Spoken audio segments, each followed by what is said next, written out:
Which of the following is equivalent to this function? So this problem is a complete the square problem. How do I know that? When I look at all these answers, we see that they're all in, or more or less, except for D, most of them are in complete the square form.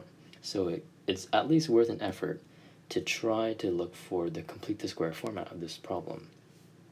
If you remember the complete the square format, you have to take this value, the value before the x, divide it by 2, and then square it.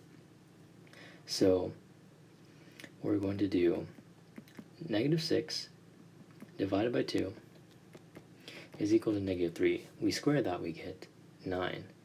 Add 9 and subtract that 9, because we can't just add another number randomly without subtracting it. So now we have this value, x squared. We're going to rearrange this just a little bit.